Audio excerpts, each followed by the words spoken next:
So I'm finished the Murakami book, and I'm a mess of conflicted feelings about it. But the question that arose for me was, is it a mess of a book? You see, it's written in a magic realism style where anything can happen and a lot of the laws of physical reality are broken. So when something really strange happens with characters or the plot, you kind of go, well, anything can happen. And that means people can behave any way they want to either. But is it consistent stylistically even, let alone plot-wise, for characters to be behaving in ways that people in my experience don't, and for them to be doing things for reasons that people don't normally do them for? And he has done interviews about it and said, there are riddles in this book, and if you put these different things together, the riddles can be solved, But the riddle for me is like, why one character in it is a transgender person who's supposed to be a gay man but was born as a woman who has haemophilia, which is a good trick if you can do that, because it's I thought that was something guys got. But it goes through, for example, explaining all the intricacies of that, because this guy's in a library having an argument with some feminists who randomly walk in and pick an argument with them. And his argument is, well, I'm not really a man, so you can't say it's the patriarchy. And I think, wow, we went to a lot of trouble for that scene, but what's the point? And some of the point has to do with what sex somebody is, whether they're male or female. And the female characters seem to come off the worst. I read this book before, I had none of these problems, but it was many years ago. And now I'm going, I don't know how I didn't see those kind of problems coming up. Things like a rape scene that he feels no guilt for, but it's okay because it was a dream. Other people would be in the normal world. People would be in the horrors after a nightmare like that. But there's none of that in this. And there's a few problems like that before you get into violence problems. There's violence in it against animals. And David Mitchell described this as the book that is kill somebody or the cat gets it. He summed it up. He had a problem with it as well. And stylistically, that's where a lot of the problem is. The actual writing. It's written in a very simple style, and I've always been kind of bothered by that, but delighted by it at the same time, because so many wonderful things happen in his books that you kind of think, yeah, it's really interesting stuff happening. But in this book, even though I read it before and didn't have problems, some of the things that were happening, I had to skip bits.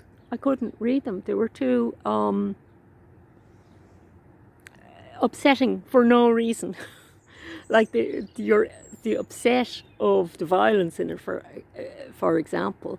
There was a reason for it, but at the same time it felt gratuitous. And the rape and stuff like that was kind of gratuitous, and he was making a point, but it was a philosophical point that got slightly lost in the fact that there was no guilt or anything about actions in it. Somebody was living under a curse, so that seemed to make his actions okay or something. So, I mean, it's good in that you wonder about it a lot afterwards, whether it's a good book or not a good book. But I did have problems with it.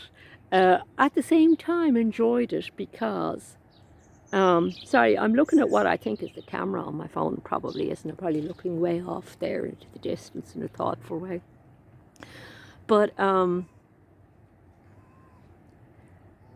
I suppose what carries it is that some of the events in it are so odd that you wonder where it's going to go next. So it was good read in that sense, but I don't like any reads where you have to skip bits because they're rape or violence.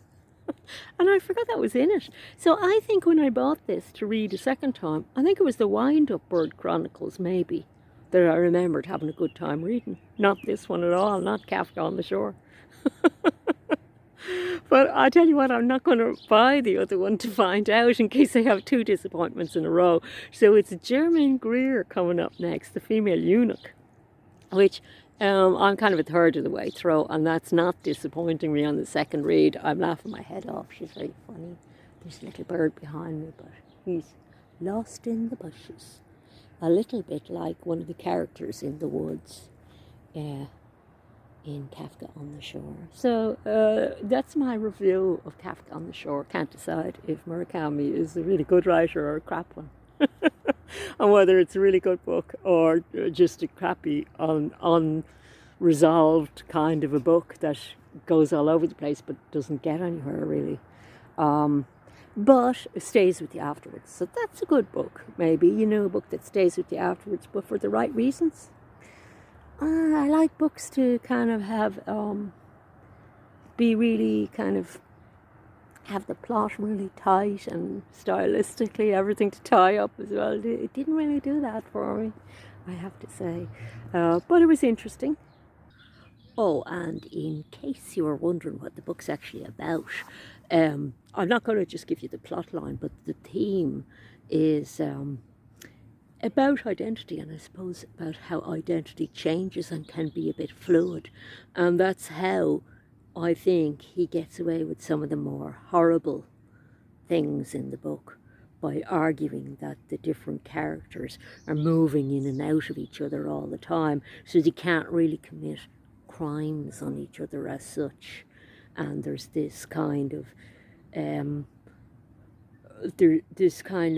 discussion in it about things being either decided by yourself or being preordained. And even, I suppose, the conversation about gender being a fluid thing as well, or intersex, like one of the characters in it was part of that conversation. But still, the women in it were very wan, lovelorn sort of characters who existed as kind of sidekicks to men, which I don't know how I liked it the first time. How did I like any of his books? Because of the magic realism and because of the questions that they brought up for me, maybe. I don't know. Or maybe just the idea of somebody talking to cats delighted me so much that I would put up with all sorts of horrors before it got to the bad bit. But if you're going to read one book, maybe read the Wind Up Bird Chronicles rather than Kafka on the Shore. I don't know. You want to have a strong stomach for this one, I think. Bad review, isn't it, really? It wasn't, it wasn't what I expected. A bit like the plot of the book that changes all the time and isn't what you're expecting, and the characters aren't what they expected of each other and everything all the time, because they're changing and fluid and moving in and out of various kinds of portals, if you like, in the plot. And that's it.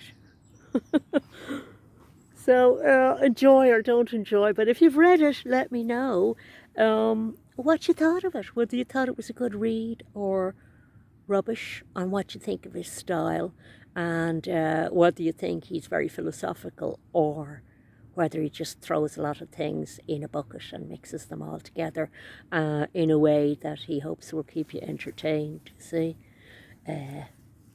who is he and what kind of a writer is he?